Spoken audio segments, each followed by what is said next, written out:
Greetings, Heavy Metal Truckers here.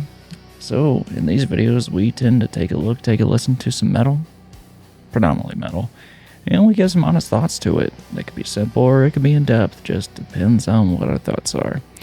Now, for this, we are going forward with our pretty much like around the world segment, and we, after much sifting through things, we are exploring Poland. And the reason I say sifting through things is because I knew almost every major big group in Poland according to Spotify. There was obviously Behemoth, there was Hate, there was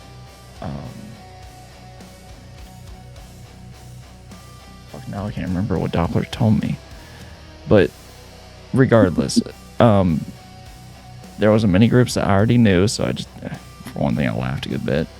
But we settled on Profanum. And so we are checking out. So this is Profanum, The Descent into Medieval Darkness. This is a black metal group, so let's see what Poland brings us from. Symphonic black metal. So we'll see how it goes. Symphonic black metal, so this will be very intriguing.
That was quite profound. That was interesting.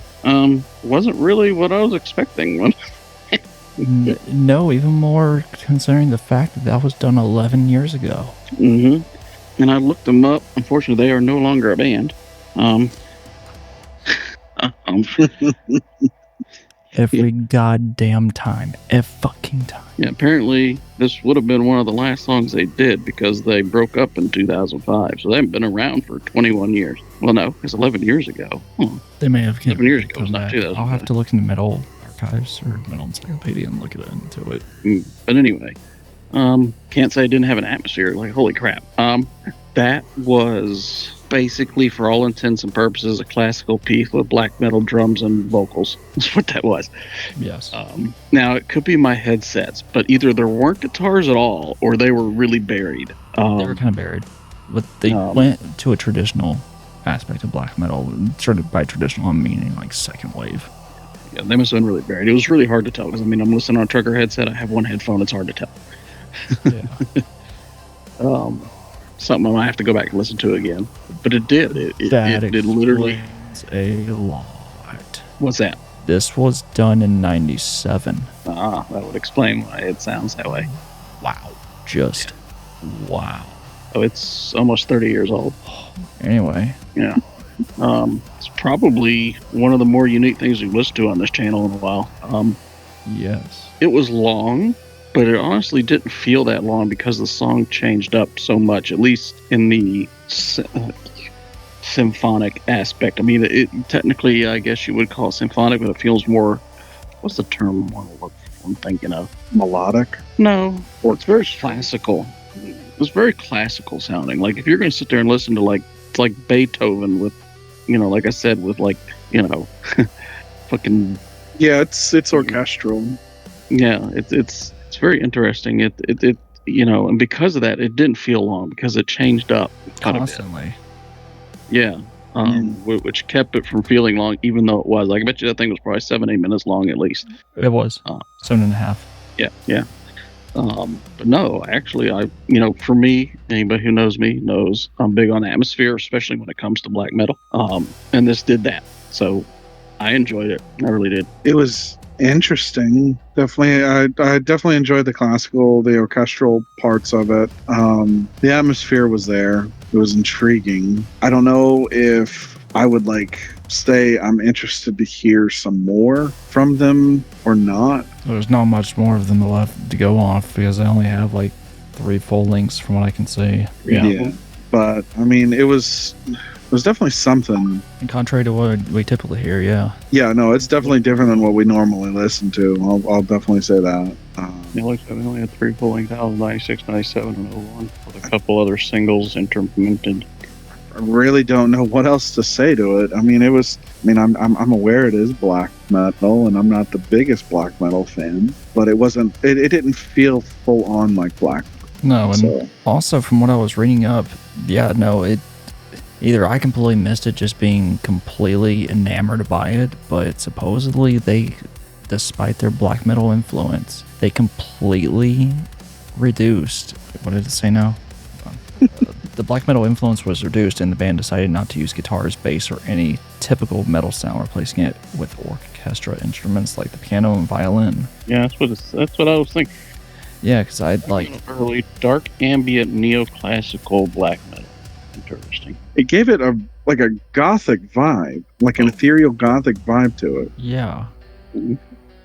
So yeah, I've been talking throughout this whole amongst them speaking, but I was so intrigued throughout the entire time just because, again, it explains it. Like, this was released in the late 90s, and it proved it. It had majority of what I admire from traditional black metal. It had, and this isn't saying just solely within like just black metal guitars or drums or anything like that. It was just having the complete disregard for everything that's mainstream and doing what is so underground that it could almost be mostly appreciated by a particular subculture within this, and it's just so niche that it comes across as completely different from anything anyone's ever heard, and it just draws you in that way. Again, it was one of the aspects of early black metal, again, primarily second wave, that pulled so many people into black metal just because it was so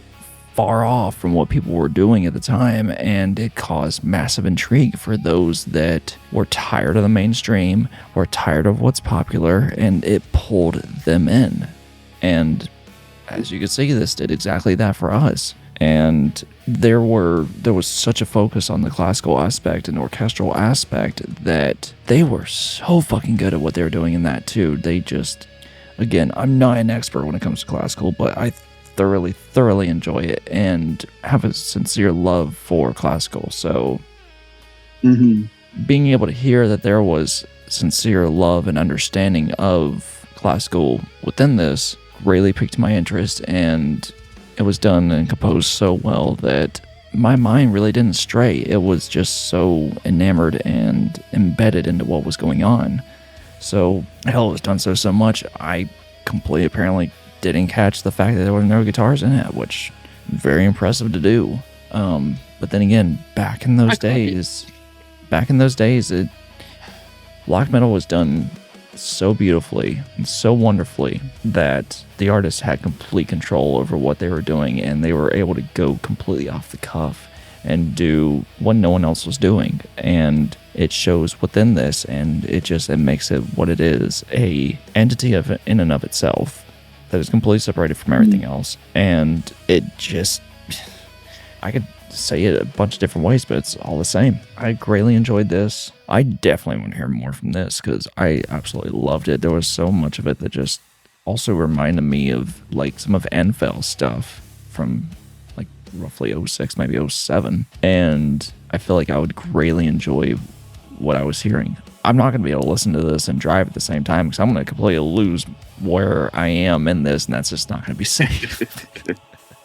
Yeah, really. One day I'm just going to have to just take some time while I'm outside sipping my coffee and listen to this, because this is something that kind of, for me, requires that kind of attention. Yeah. But yeah, it sucks they're split up, but if we can have some comment from the pit as to artists' tracks that are similar to this, that may be a case I already know it, but I still want to hear it. Or hell, I may not know it, but Poland's underground back in the day, granted majority of Europe's underground back in the day, was just fucking phenomenal. And it just further goes to explain my case as to why I love it so much. But anyway, guys, until next time, whether musically, lyrically, or literally, keep rolling heavy.